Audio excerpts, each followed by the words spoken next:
বিশ্বাস। এই দুই আবেগ যাদের বিশেষত্ব আছে, কিন্তু এই দুইয়েরই স্থান একই, মন।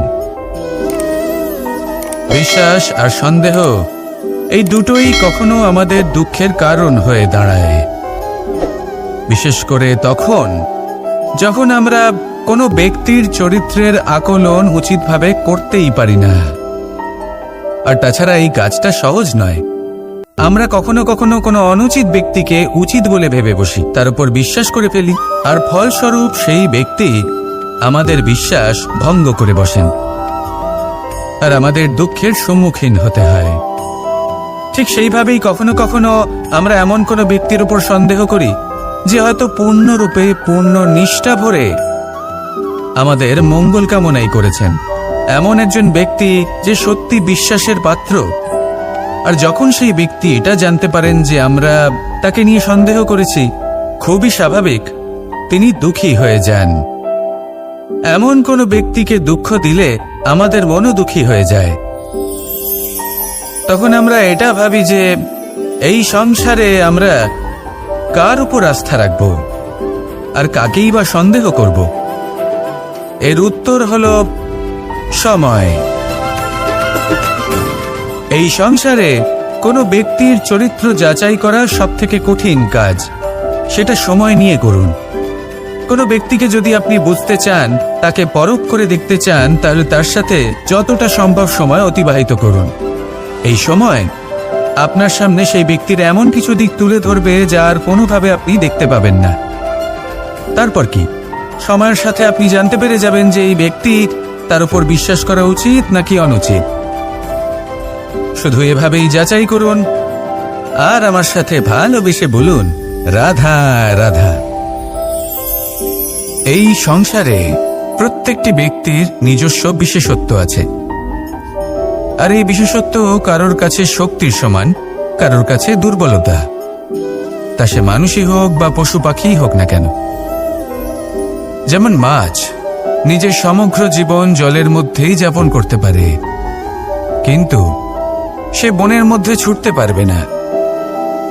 সেখানে সিংহকে বনের রাজা বলা হয়, কিন্তু সে তার আধিপত্য জলে স্থাপন করতে পারবে না। যদি এই সিংহ মাছকে এই প্রতিস্পর্ধা জানায় যে তুমি বনের মধ্যে এসে আমার সম্মুখীন হও, তাহলে সেটা অনুচিত হবে। সেটা মাছের দুর্বলতা নিয়ে উপহাস করার মতোই হবে। এবার সংসার এটা দেখে যিনি দুর্বল তার পরিস্থিতি দেখেও হাসবে, আর আপনার মূর্খামি দেখেও উপহাসই করবে। সেই জন্য নিজের জীবনে সব সময় যদি নিজের তুলনা করতে হয়, তাহলে সেই ব্যক্তির সাথে করুন যে বল, স্থান এবং ধন, এই তিন দিকে আপনার সমতুল্য, কারণ সেক্ষেত্রে দুজনেই উচিত শিক্ষা লাভ করবেন। যদি এমন কোনো ব্যক্তি থাকেন যিনি আপনার থেকে শক্তিশালী, কিন্তু তিনি আপনাকে দুঃখ দেওয়ার চেষ্টা করছেন, তাহলে এটা জেনে রাখবেন যে মানুষ কিন্তু সেই গাছেই পাথর ছুঁড়ে মারে যার ফল অত্যন্ত সুমধুর হয়ে থাকে। আর যদি আপনি বেশি শক্তিশালী হন, তাহলে অহংকার করবেন না। এটা মনে রাখবেন, অনেক বড় বড় পাথরও জলে ডুবে গিয়ে নিজের অস্তিত্ব হারিয়ে ফেলে। নিজের শক্তি সম্পর্কে সচেতন হন, সবাইকে ভালোবাসুন, সবাইকে সাহায্য করুন, আর আমার সাথে ভালোবেসে বলুন, রাধা রাধা। মানুষ জীবনে সব সময় চিন্তা করে, ভাবতে থাকে যে তার জীবনে কতই না সমস্যা। তারপরে নিজের আশেপাশে দেখে আর ভাবে যে সবাই কত প্রসন্ন, শুধু আমার জীবনেই সমস্যা আছে। কিন্তু বিষয়টা তা নয়। শুধু প্রত্যেক ব্যক্তিরই নয়, প্রত্যেক প্রাণীরও জীবনে সমস্যা আছে। এবার মানুষ একটা পাখিকে দেখে এটাই ভাবে যে এদের জীবন কতটা সহজ। কোনো দেশেরই সীমারেখা এদের ওপর লাগু হয় না। কোথায় থাকবে সেই নিয়েও কোনো ভাবনা নেই, কত শান্তির জীবন এদের। তারপর সে একটা পিঁপড়েকে দেখে আর এটা ভাবে, কি অসাধারণ, এদের তো সারা জীবনই মাটির উপরেই অতিবাহিত হয়, খাবারটাও মাটিতেই পেয়ে যায়, কি শান্তির জীবন এদের। কিন্তু যখন কোনো ঝড় আসে, তখন সবার আগে সেই পাখির বাসাটাই ঝড়ে ভেঙে যায়। এই পাখি যে শাখাতেই গিয়ে বসে পড়ুক, তাদের উপর সবসময় সংকট থাকে যে ওপর থেকে কোনো বড় পাখি এসে তাদের উপর প্রহার না করে, তারা নিজেদের প্রাণ না হারায়। আর যদি কথা বলি পিঁপড়েকে নিয়ে, এদের উপর সবসময় সংকট থাকে যে কোনোভাবে বাতাস বা জল এদের ভাসিয়ে না নিয়ে যায়, কোনো প্রাণী ওকে পা দিয়ে পিষে না দেয়, এই পিঁপড়ে পিষ্ট হয়ে না মারা যায়। দেখুন, সমস্যা প্রত্যেকের জীবনে রয়েছে, আর এই সমস্যা আসতেই থাকবে। এর অর্থ এটা নয় যে এই সমস্যার সম্মুখীনই হওয়া যায় না, এর সমাধানও সম্ভব নয়। প্রত্যেক সমস্যার সমাধান অবশ্যই আছে, শুধু শান্ত মনে সেটা খুঁজে বের করতে হবে। তাহলে সেটাই করুন, প্রত্যেক সমস্যার সমাধান করতে থাকুন। যত সমাধান করবেন জীবন আনন্দময় হয়ে উঠবে। যদি সমাধান না করেন তাহলে আজীবন দুঃখই পেতে থাকবেন। আসুন আমার সাথে ভালোবেসে বলুন, রাধা রাধা। এই জীবনে আমরা কখনো না কখনো জয়ী হয়েছি, আবার কখনো পরাজয়েরও সম্মুখীন হয়েছি। কিন্তু একটা কথা বোঝা খুব প্রয়োজনীয়, যখন আমরা বিজয়ী হই তখন অবশ্যই উৎসব পালন করা উচিত, কিন্তু অহংকার করা উচিত নয়। সেখানেই যখন আপনি পরাজিত হন তখন বিফল হওয়ার শোক পালন করবেন না, এই মনকে কুণ্ঠিত হতে দেবেন না। মনকে একাগ্রচিত্ত করুন, এই ইতিবাচক মনোভাব নিয়ে অগ্রসর হন। এই ইতিবাচক ভাবনা মনে জাগ্রত করার জন্য প্রথমে এটা বোঝা প্রয়োজনীয় যে ঈশ্বর ভেঙে যাওয়া বস্তুকেও সুন্দরভাবে ব্যবহার করে থাকেন। মেঘ যখন ভেঙে পড়ে তখন আমরা বর্ষাকে পাই, সেই বর্ষা যা এই ধরিত্রীকে শান্ত করে। পাথুরে জমি যখন সেটা ভগ্ন হয় তখন আমরা সমতল ধরিত্রী লাভ করি, ক্ষেত লাভ করি, যার থেকে আমরা সামগ্রী পেতে পারি। যখন একটি বীজ ভগ্ন হয় তখন তার থেকে চারা জন্ম নেয়, যেটা ভবিষ্যতে আমাদের সুস্বাদু ফল দান করে, ফুলও প্রদান করে। তাই জীবনে যদি কখনো আপনার মনে হয় যে আপনি ভেঙে পড়েছেন, তাহলে দুঃখী হওয়ার কোনো প্রয়োজন নেই। আপনাকে শুধু এটা বুঝে নিতে হবে যে ঈশ্বর শীঘ্রই আপনাকে খুব বিশেষ একটা কিছু প্রদান করতে চলেছেন। এই জীবনে ওঠা নামা, জয় পরাজয়, এই সব কিছু আসতে থাকবে, চলেও যাবে। এই সব কিছুর সম্মুখীন হয়ে অগ্রসর হন, কিন্তু মনে ইতিবাচক শক্তি নিয়ে। আসুন আমার সাথে ভালোবেসে বলুন, রাধা রাধা। অনেক সময় পথে চলতে গেলে এই ছোট ছোট কাকড় আমাদের পায়ের তলায় চাপা পড়ে যায়, কিন্তু তাও কখনো এদের অপমান করবেন না। এদের প্রারব্ধকে নিয়ে, এদের ভাগ্যকে নিয়ে, এদের আকারকে নিয়ে কখনো উপহাস করবেন না। ভাবুন, যদি কখনো ঝড় ওঠে আর এই ছোট্ট একটা কাকড় আপনার চোখে ঢুকে যায়, তাহলে কিন্তু সেটা আপনাকে অত্যন্ত কষ্ট দিতে পারে। এরকমই হয় আমাদের জীবনের প্রত্যেকটি ব্যক্তির। কখনো কাউকে অপমান করবেন না, সবসময় সবাইকে সম্মান করুন। যদি আপনি কাউকে অপমান করেন, যদি আপনি কাউকে ছোট অনুভব করান, হতে পারে সময় এলে পরে সেই ব্যক্তিও আপনার শত্রু হয়ে উঠবে, আপনাকে বিকট পরিস্থিতিতে ফেলতে পারে। সেই জন্য কারোর আকার দেখে তাকে সম্মান করবেন না। এই সংসারে সবাইকে সম্মান করুন, সবাইকে ভালোবাসুন, আর আসুন আমার সাথে ভালোবেসে বলুন, রাধা রাধা। এই সংসারে ভৌতিক বস্তুরও নিয়তি আছে।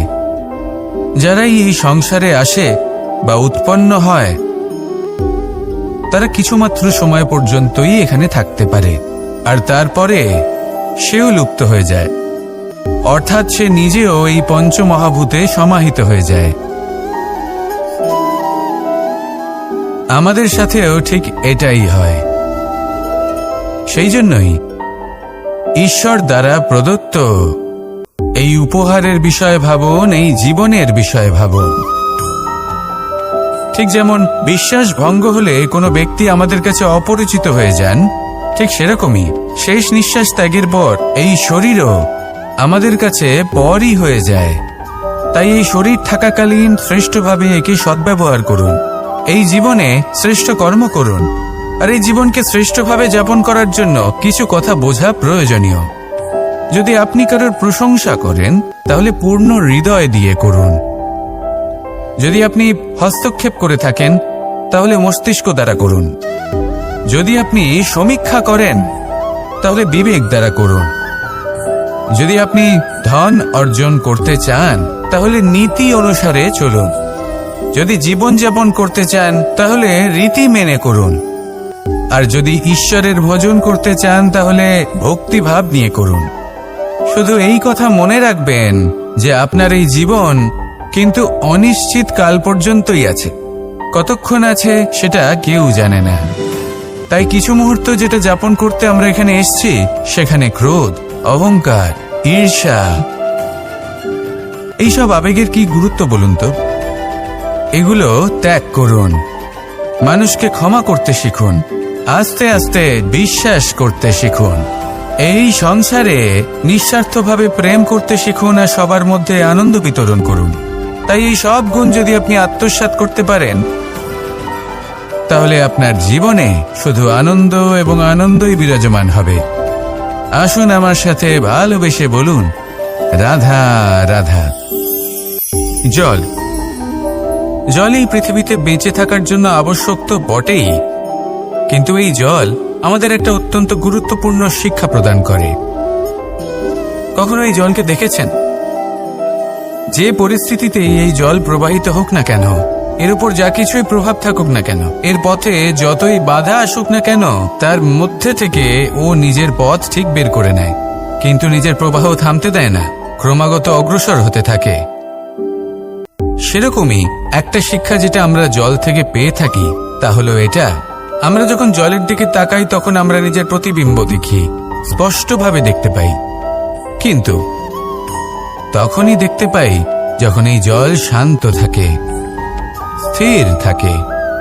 যদি এই জল অশান্ত হয়ে থাকে, স্থির না হয়, তাহলে আমরা এতে নিজের প্রতিবিম্ব দেখতে পাই না। এটাই আমাদের মনের সাথেও হয়ে থাকে।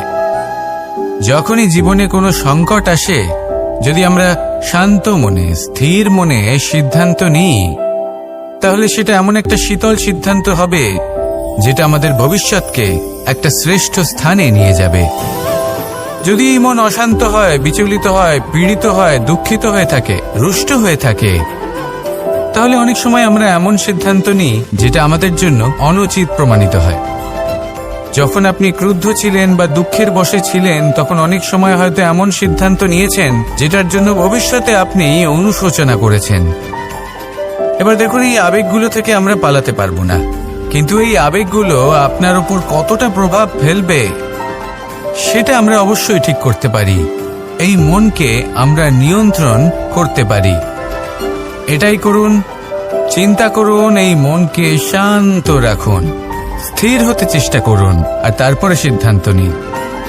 আসুন আমার সাথে ভালোবেসে বলুন, রাধা রাধা। আপনি কি কখনো নৌকা যাত্রা করেছেন?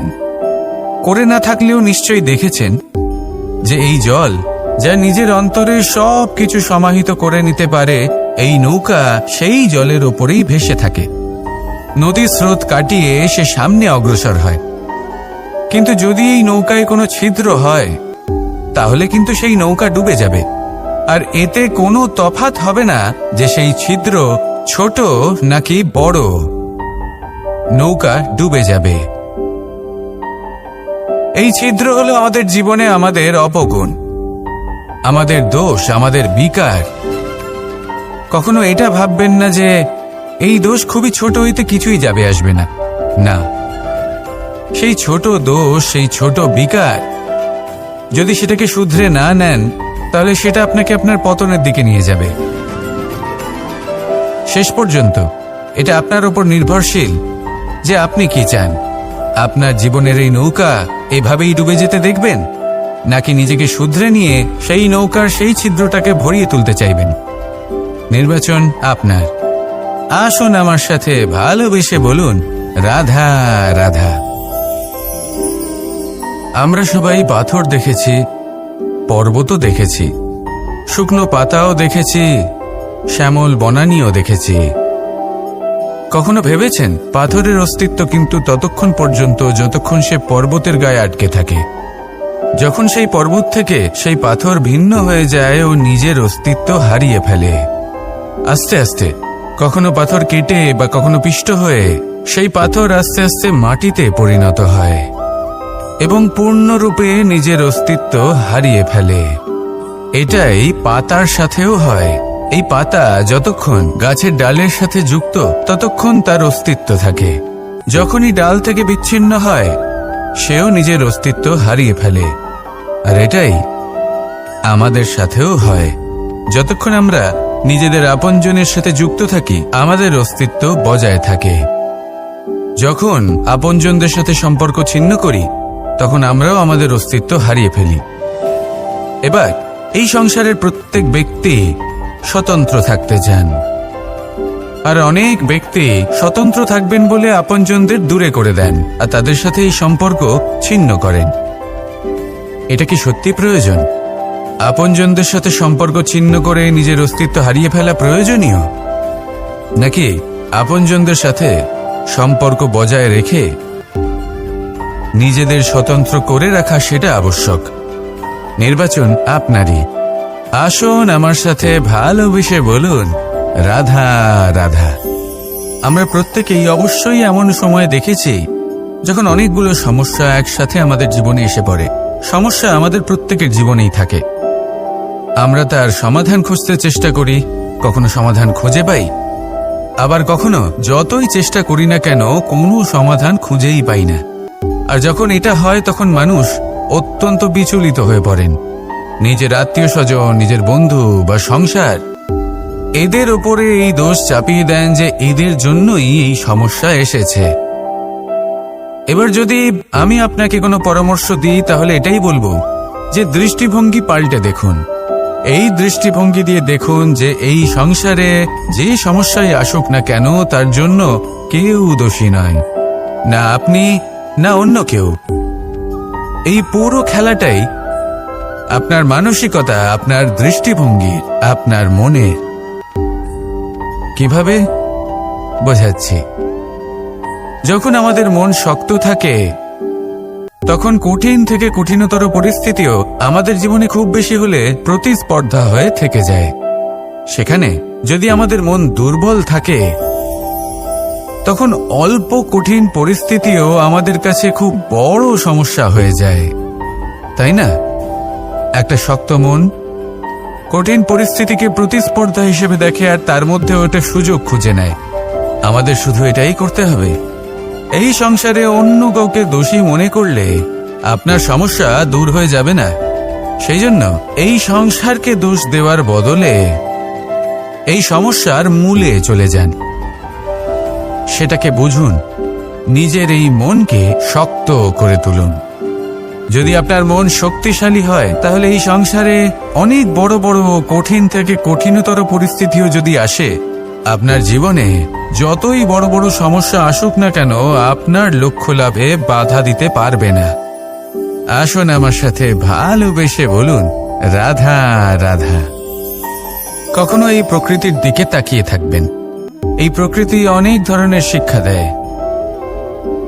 কোন একটা গাছকে দেখুন কিভাবে সে মাটি থেকে জল শুষে নেয়।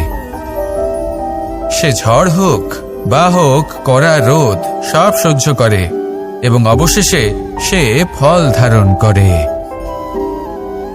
আর সেই ফল উৎপন্ন করার পরে সে ফল কিন্তু সে নিজে গ্রহণ করে না, এই সংসারকে প্রদান করে, যাতে পশু পাখি মানুষ তারা এই ফল গ্রহণ করে শক্তিশালী হয়ে উঠতে পারে, সুস্থ থাকতে পারে। সেভাবেই নদী, সরোবর এরা নিজেরাও কিন্তু নিজেদের জল গ্রহণ করে না, মাটিকে প্রদান করে, পশু পাখিকে প্রদান করে। সূর্য নিজেও নিজের জন্য প্রজ্বলিত হয় না, সে প্রকাশ ছড়িয়ে দিতে চায় আমাদের সবার কাছে, সে আলো পৌঁছে দিতে চায়। এই প্রত্যেকের কর্মে পরমার্থ নিহিত আছে, আর সেই জন্যই এদের সকলকে পুজো করা হয়। তাই মনে রাখবেন, আপনার কাছে জীবন যাপনের অতিরিক্ত যা কিছুই আছে তা পরমার্থের জন্য। তাহলে তার সদ্ব্যবহার করুন আর আমার সাথে ভালোবেসে বলুন, রাধা রাধা। পরিবর্তন, এটা হলো সৃষ্টির অমূল্য নিয়ম। এই সংসারে সবকিছু সময়ান্তরে পরিবর্তিত হয়, এই সময়ও পরিবর্তিত হয়। পরিবর্তন চিরকাল হয়ে এসেছে আর চিরকাল হতে থাকবে। কিন্তু এবার আমরা সেই পরিবর্তন কিভাবে লাভ করব, যেটা আমাদের প্রয়োজন, যেটা আমরা চাই। আমরা জীবনে বিকাশ চাই। এই বিকাশ কিভাবে লাভ করতে পারি? এই প্রকৃতি কিন্তু আমাদের অত্যন্ত উত্তম উদাহরণ দিয়ে বুঝিয়েছে। একটি বিন্দুর উদাহরণ দিয়েছে, যা ভবিষ্যতে একটা বিশাল নদীর আকার ধারণ করে। এটা কিভাবে হয়? মেঘ থেকে একটি বিন্দু ঝরে পড়ে সেই পর্বতের ওপর যেখানে হিম আছে। সেই হিমের সংস্পর্শে আসা মাত্র সেই বিন্দুর সাথে আরো বেশ কিছু বিন্দু যুক্ত হয়। তারপর তারা অগ্রসর হয়, আরো কিছু বিন্দু যুক্ত হয়, আস্তে আস্তে একটা ক্ষীণ ধারার রূপ ধারণ করে। এবং সেটাই ভবিষ্যতে আরো এগোতে থাকে। অনেকটা যাওয়ার পর যখন অনেক সংখ্যক বিন্দু একসাথে যুক্ত হয়, তখন সেটা বিশাল নদীর আকার ধারণ করে। এবার আমরা মানুষ বলে আমাদের সাথে এই নিয়মের অন্যথা হয় তা নয়। আমরাও এই প্রকৃতির অংশ। আমাদের ক্ষেত্রেও একই নিয়ম প্রযোজ্য। যখন পরিশ্রম করে অনেক সংখ্যক বিন্দু আমরা একত্রিত করব, তখনই পরিবর্তনের নদী প্রবাহিত হবে। প্রয়োজন হলো নিরন্তর পরিশ্রম করা এবং ধৈর্য ধরা। এটা করতে থাকুন, জীবনে সবকিছু লাভ করতে পারবেন। কারণ প্রকৃতি আমাদের এটাই শিখিয়েছে। আর আমরা এই ব্রহ্মরই একটি অংশ, যার দ্বারা এই ব্রহ্মাণ্ড নির্মিত। আসুন আমার সাথে ভালোবেসে বলুন, রাধা রাধা। প্রত্যেক মানুষ নিজের জীবনে দুঃখ অনুভব করেন। প্রত্যেকের দুঃখ আলাদা হতে পারে।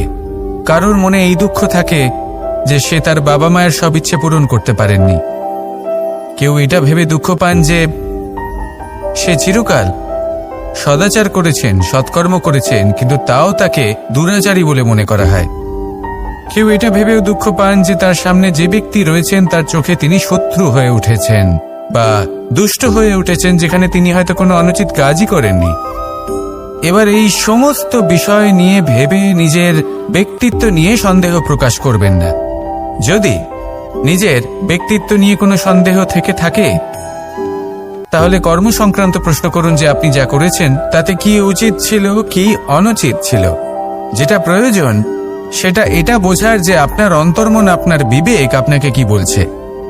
আর আপনার অন্তর্মন আর আপনার বিবেক আপনাকে যেটা করতে বলবে, শুধু সেটাই করুন।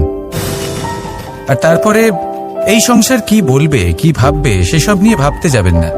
কারণ এই সংসার তো ঈশ্বরকেও প্রশ্ন করে থাকে, ঈশ্বরকেও দোষী মনে করে। কখনো কখনো যখন কোনো ঘটনা মানুষের ইচ্ছা অনুযায়ী ঘটে না, তখন মানুষ এটা বলে যে, হে ঈশ্বর, আপনি আমার পাশে থাকলেন না, আপনি বড়ই কঠোর, এটা আপনার দোষ। যেখানে বেশিরভাগ সময় হয়তো সে নিজেই নিজের কর্মফল ভোগ করছে। আর কখনো কখনো ঈশ্বর হয়তো তার জন্য আরো ভালো কোনো পরিকল্পনা করে রেখেছেন, কিন্তু মানুষ সেটা বুঝতে পারে না। তাই দিনের শেষে যেটা প্রয়োজন সেটা হলো নিজের মনের কথা বুঝতে হবে। আপনার বিবেক কি বলছে শুধু সেটাই করুন আর সামনে এগোতে থাকুন। আমার সাথে ভালোবেসে বলুন, রাধা রাধা। পাশা নামক এই খেলাটি আপনারা নিশ্চয়ই খেলেছেন। না খেলে থাকলে দেখেছেন, আর যদি দেখেও না থাকেন তাহলে নিশ্চিত রূপে শুনেছেন। মহাভারতের এই মহাযুদ্ধ কোথাও না কোথাও এই পাশা নামক খেলার কারণে হয়েছিল। পাশার এই বিচিত্র খেলা, দান, এইসবের কারণে কেউ নিজের মাথায় রাজমুকুট পরিধান করেছিলেন, আবার সেখানে পরাজিত হওয়ার জন্য কাউকে বনবাসও ভোগ করতে হয়েছিল। কিন্তু এই খেলা সমাপ্ত হওয়ার পরে সমস্ত ঘটি আর এই পাশার ছক একই পুটলিতে স্থান পেল। এটাই হলো আমাদের জীবন। এই সংসারে আমরা জয় পরাজয়ের বিষয়ে এতটাই ভাবি, এত চিন্তা করি যে এই জীবনের খেলার আনন্দটাই উপভোগ করতে পারি না। আর অবশেষে কি হয়? কেউ জয়ী হন, কেউ পরাজিত হন, কিন্তু দুজনেই একই স্থানে পৌঁছে যান। প্রত্যেক ব্যক্তি মৃত্যুর পরে একটি নির্দিষ্ট স্থানেই পৌঁছতে বাধ্য, কিন্তু ততক্ষণ এই জীবন, এই খেলা, তার আনন্দ উপভোগ করুন। এই সংসারে সেই ব্যক্তি শ্রেষ্ঠ স্থানে পৌঁছতে পেরেছেন যিনি এই সংসারকে প্রকাশ প্রদান করেছেন, যিনি কখনো জয় পরাজয় এ বিষয়ে ভাবেননি, শুধু এই জীবনের খেলার আনন্দ উপভোগ করেছেন। এটাই আপনিও করুন আর আমার সাথে ভালোবেসে বলুন, রাধা রাধা। আমরা সকলে সামাজিক জীব। মানুষের সাথে দেখা সাক্ষাৎ করা এটা চিরকালই চলতে থাকে। আমরা কখনো কাউকে উপহার দিই, আবার কখনো কেউ আমাদের উপহার দেয়। কখনো কি এমন হয়েছে যে আপনি কাউকে একটা উপহার দিয়েছেন, কিছু সময় পরে বা কিছু মাস পরে সেই উপহারই ঘুরে ফিরে আপনার কাছেই এসেছে, অর্থাৎ সেই বস্তুটাই আপনার কাছে আবার ফিরে এলো? এরকম হয়। ছেলেবেলায় একদিন একজনের বিবাহ ছিল, তখন মা তাকে একটা উপহার দিতে চাইছিলেন, তাই তিনি একটা পোশাক বানালেন আর সেটাকে সুসজ্জিত করছিলেন। আমি দেখলাম আর জিজ্ঞেস করলাম যে মা, এই পোশাক এত সুসজ্জিত করার কি আছে? তখন মা বললেন যে কানাই, কখনো কাউকে এমনই উপহার দেবে, এমন প্রকারে দেবে যে সেটা যদি আবার ঘুরে ফিরে তোমার কাছে ফিরে আসে তাহলে যেন তোমার খারাপ না লাগে। এটাই কিন্তু হয় আমাদের ব্যবহারের সাথে, কর্মের সাথেও এবং আমাদের কথার সাথেও। তেমনই আচরণ করবেন যে আচরণ আপনি সহ্য করতে পারবেন। যদি মুখ থেকে কটু কথা বেরোতে থাকে তখন নিজেকে সংযত করে নিন। সেই শব্দই প্রয়োগ করুন যেটা আপনি তার বদলে শুনতে চাইবেন এবং আপনার দুঃখও হবে না, কারণ আপনার কর্ম এমন একটা উপহার যেটা আবার ঘুরে ফিরে ফলস্বরূপ আপনার কাছেই আসবে। সেই জন্য নিজের আচরণ শুভ করুন, নিজের মানসিকতা শুভ করুন, নিজের মুখ থেকে মধুর বাণী নিঃসৃত করুন আর এইভাবে মধুরভাবে বলুন, রাধা রাধা। এই সংসারে একটা শব্দ আছে যার বিষয়ে মানুষ অত্যাধিক চিন্তা ভাবনা করে, আর সেই শব্দ হলো অস্তিত্ব, পরিচয়। প্রত্যেক ব্যক্তি এই সংসারে নিজের অস্তিত্ব গড়তে চায়, আর ছোট থেকে এটাই হয়। যখন আমরা শ্রেণীকক্ষে যাই, পড়তে যাই, তখন আমরা এটাই ভাবি যে আমরা নিজেদের অস্তিত্ব গড়ব, সুনাম অর্জন করব। সকল ব্যক্তি যাতে এটাই বলে যে এই হলো সর্বশ্রেষ্ঠ ছাত্র, আর এটাই আমাদের পরিচয়। কার্যক্ষেত্রেও আমরা ঠিক এটাই চেষ্টা করি, পরিশ্রম করতে থাকি এবং ভবিষ্যতে গিয়ে আমরা নিজেদের পরিচয় খুঁজে পাই। পরিচয়ের সাথে সাফল্য আসে, আর সাফল্যের সাথে আসে অস্তিত্ব। আর যখন এই দুটি সংযুক্ত হয় তখন মানুষ অসফলতার কথা ভেবে ভয়ভীত হয়ে পড়ে, আর এটা ভাবতে থাকে যে যদি আমি অসফল হই তাহলে সেই পরিচিতির কি হবে, সেই নামের কি হবে, সেই সব কিছু যে আমি অর্জন করেছি তার কি হবে। সে ভয়ভীত হয়ে পড়ে, আর এই ভয়ের কারণে তার বিকাশ কোথাও না কোথাও অবরুদ্ধ হয়। সে শ্রেষ্ঠ কর্ম করা বন্ধ করে দেয় এবং শুধু এই সুরক্ষিত থাকতে চেষ্টা করে। আর অসফল হলে তাতে ভয় পাওয়ার কোনো প্রয়োজন নেই, কারণ যখন আপনি সফল হন তখন এই সাফল্য আপনার পরিচয় এই সংসারের সাথে করায়। কিন্তু যখন আপনি অসফল হয়ে থাকেন তখন এই অসফলতা এই সংসারের পরিচয় আপনার সাথে করায়, যা অত্যন্ত আবশ্যক। অসফলতা প্রত্যেকের জীবনেই আসবে, তার সম্মুখীন হন আর তার থেকে শিক্ষা লাভ করুন, কারণ যখনই আপনি অসফল হন তখনই আপনার জ্ঞান চক্ষু উন্মুক্ত হয়। আসুন আমার সাথে ভালোবেসে বলুন, রাধা রাধা। আপনি কখনো পলাশ ফুল দেখেছেন? কি সুন্দর দেখতে, লাল রক্তবর্ণ, উজ্জ্বল, কিন্তু এতে কোনো সুগন্ধ নেই। সেই জন্য ওকে শুধু চোখ ভরে দেখতে ইচ্ছে করে। দেখবেন তাকে কিন্তু পুজোতে ব্যবহার করা হয় না, এই ফুল দিয়ে মালা বানানো হয় না। সেরকমই আমাদের জীবনে এমন অনেক ব্যক্তি রয়েছেন যাদেরকে সম্মান অর্জন করতে হয়। যদি আপনি কোনো উচ্চ বংশে জন্ম নিয়ে থাকেন এবং আপনার কাছে সবকিছু থাকে, ধন ঐশ্বর্য থাকে, সবকিছু আপনি আগে থেকেই পেয়ে গেছেন, তাও কিন্তু এই সংসার আপনাকে সম্মান দেবে না। ততক্ষণ পর্যন্ত দেবে না যতক্ষণ না আপনি নিজের অন্তরে গুণ জাগ্রত করছেন, শ্রেষ্ঠ কর্ম করছেন, নিজের অন্তরে ইতিবাচক মনোভাবের এই সুবাস জাগ্রত করছেন। যদি এসব কিছু করেন তাহলে এই সংসার আপনাকে সম্মান দেবে।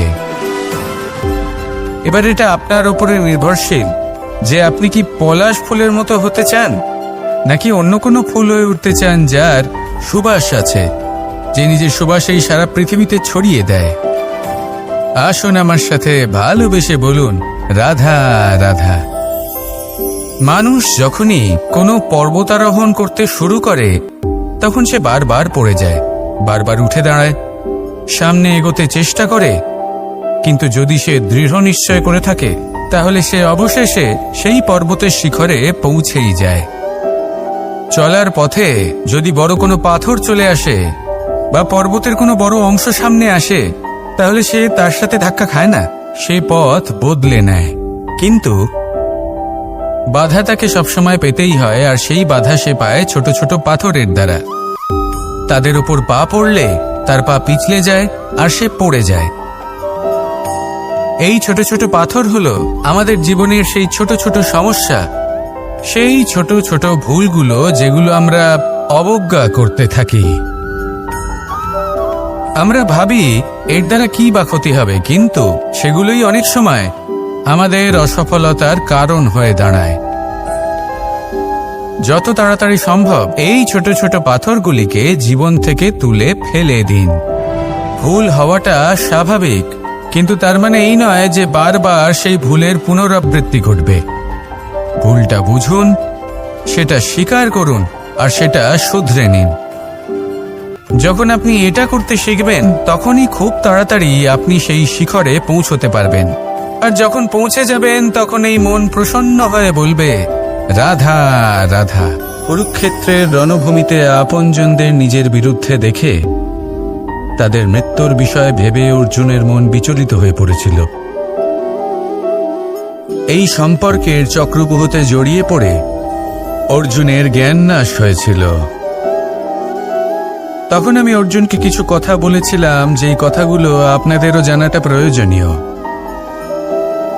আমাকে বলুন, এই সংসারে আপনি এমন কি নিয়ে এসেছিলেন, আর এই সংসারে আপনি কি ফেলে যাবেন?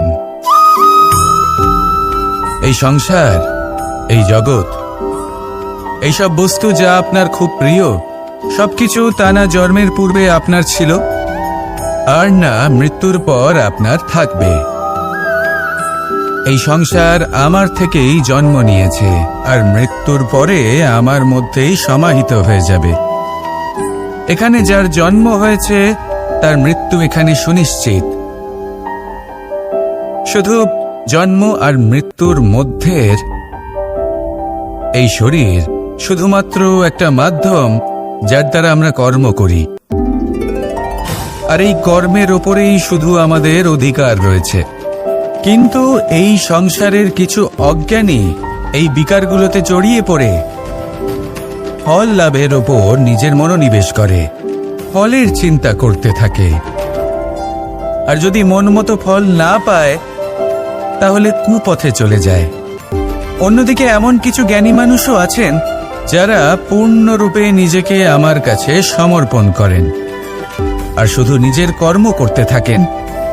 এই কর্ম করেই আনন্দ লাভ করেন এবং তাতেই জীবন যাপন করেন। যদি আপনিও এটা চান যে আপনার জীবনে সুখ থাকুক, শান্তি থাকুক, সম্পন্নতা থাকুক,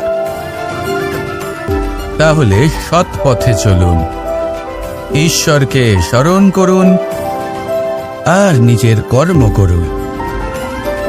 আসুন আমার সাথে ভালোবেসে বলুন, রাধা রাধা। গোবর্ধন পর্বতের সাথে আমার সম্পর্ক কেমন আপনারা জানেন। অনেকদিন আগে যখন আমি ছোট ছিলাম, একদিন আমি আর বাবা গোবর্ধন পর্বতে ওঠার চেষ্টা করছিলাম। আমি ক্লান্ত হয়ে পড়লাম আর আমি বাবাকে বললাম যে, বাবা, আমাকে আর কতটা উপরে উঠতে হবে, আর ক পা যেতে হবে, আর কত উঁচুতে উঠতে হবে, আর কত সময় লাগবে? তখন বাবা হাসলেন উনি আমার কাঁধে হাত রাখলেন আর আমাকে বললেন যে এটা আন্দাজ করতে যেও না যে আর কত সময় লাগবে, এটা মাপতে যেও না যে আর ক পা সামনে এগোতে হবে। শুধু এই যাত্রাপথের আনন্দ উপভোগ করো আর সামনে এগোতে থাকো। যদি এটা করতে পারো তবেই নিজের লক্ষ্য লাভ করতে পারবে। এটা কিন্তু আমাদের জীবনের সাথেও ঘটে। আমরা চিন্তিত হয়ে পড়ি যে এখনো আর কতটা সামনে এগোতে হবে, আর কতটা চেষ্টা করতে হবে, কতটা পরিশ্রম করতে হবে, আর কত সময় লাগবে নিজের লক্ষ্যে পৌঁছতে। এই চিন্তা ত্যাগ করুন, নিজের দৃষ্টিভঙ্গি পাল্টান, আর এটা ভাবুন যে আরো কত শ্রেষ্ঠ কর্ম করতে পারি সামনে এগোনোর জন্য, আর কত তীব্র গতিতে আমি সামনে এগোতে পারবো।